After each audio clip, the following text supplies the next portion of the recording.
Assalamualaikum warahmatullahi wabarakatuh. Salam sejahtera bagi kita semua. Saya Nurul Hikmah dengan NIM 2510115 Pasca Sarjana Manajemen SDM Universitas Muhammadiyah Gresik. Dalam video kali ini kita akan membahas materi mengenai kepemimpinan berorientasi kinerja. Di era globalisasi dan persaingan yang semakin ketat, organisasi tidak hanya membutuhkan pemimpin yang mampu memberi perintah, tetapi juga pemimpin yang mampu menggerakkan seluruh sumber daya manusia agar menghasilkan kinerja terbaik.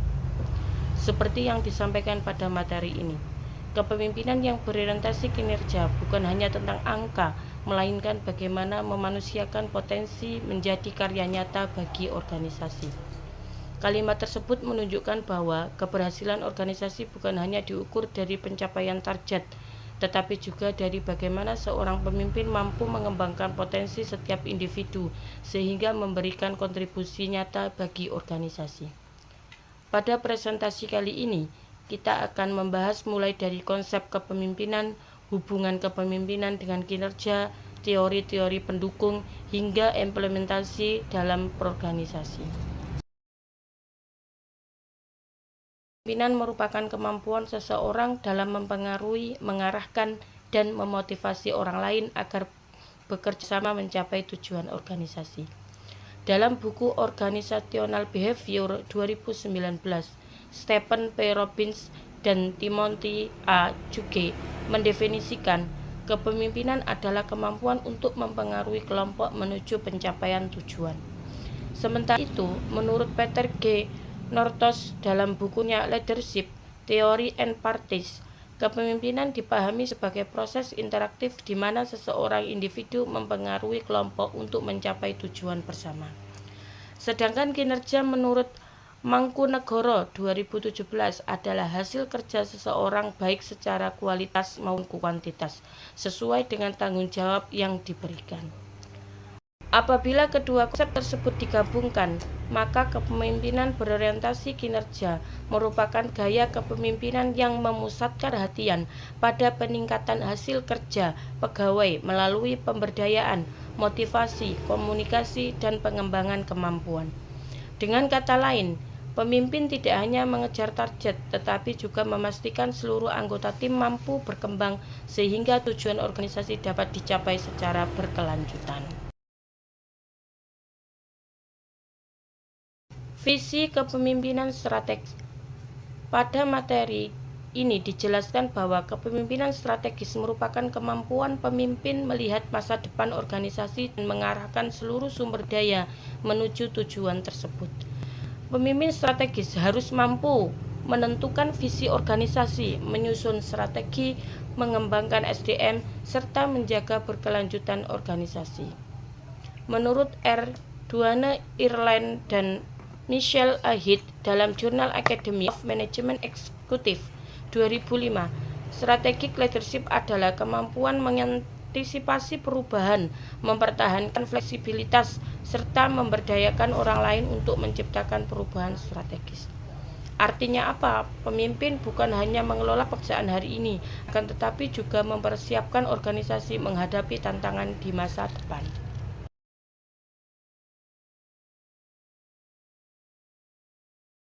Pemimpin berorientasi kinerja. Seorang pemimpin yang berorientasi pada kinerja memiliki beberapa karakteristik penting. Yang pertama adalah memiliki visi yang jelas. Pemimpin harus mengetahui arah organisasi sehingga seluruh anggota memiliki tujuan yang sama. Yang kedua adalah kemampuan komunikasi. Menurut Stephen Covey dalam bukunya The 7 Habits of Highly Effective People, menekankan bahwa komunikasi merupakan inti dari kepemimpinan yang efektif. Yang ketiga adalah kemampuan memotivasi. Abraham Maslow pada bukunya Motivation and Personality yang diterbitkan pada tahun 1954 menjelaskan bahwa manusia memiliki kebutuhan yang bertingkat mulai dari kebutuhan dasar hingga aktualisasi diri. Pemimpin yang baik memahami kebutuhan bawahannya sehingga mampu memberikan motivasi yang tepat. Yang keempat, kemampuan mengambil keputusan. Dalam kondisi yang penuh ketidakpastian, Pemimpin harus mampu memilih keputusan yang tepat berdasarkan data dan analisis. Yang kelima adalah kemampuan menjadi teladan. Pemimpin tidak hanya memberikan instruksi tetapi juga menunjukkan contoh melalui perilaku sehari-hari.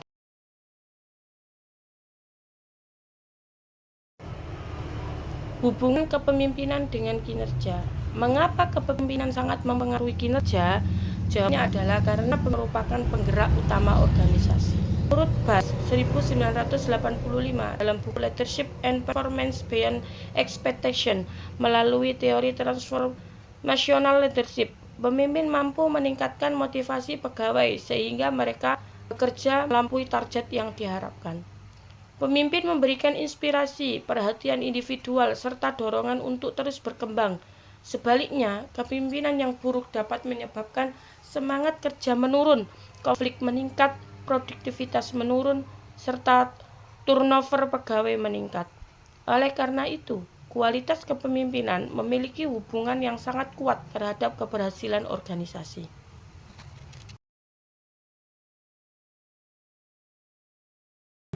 Faktor yang mempengaruhi kinerja, menurut Mathis dan Jackson 2016 dalam buku Human Resource Management 2016, terdapat beberapa faktor utama yang mempengaruhi kinerja seseorang. Yang pertama adalah kemampuan.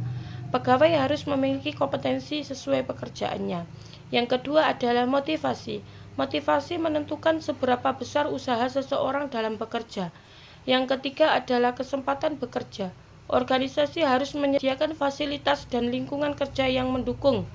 Yang keempat adalah kepemimpinan. Pemimpin yang mampu membimbing akan meningkatkan produktivitas pegawai. Yang kelima adalah budaya organisasi. Budaya kerja positif akan menciptakan lingkungan yang sehat sehingga kinerja akan meningkat.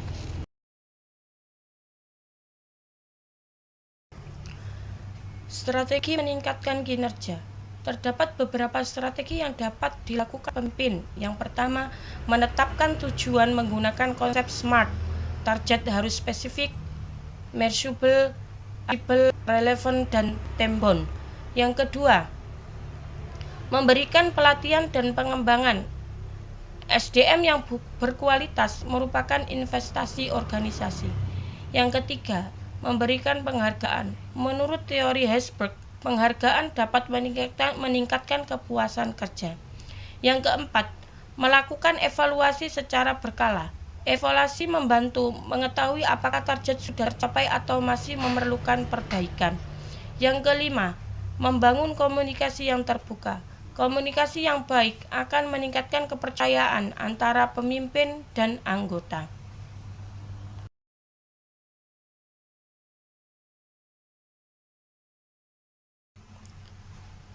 Implementasi dalam organisasi.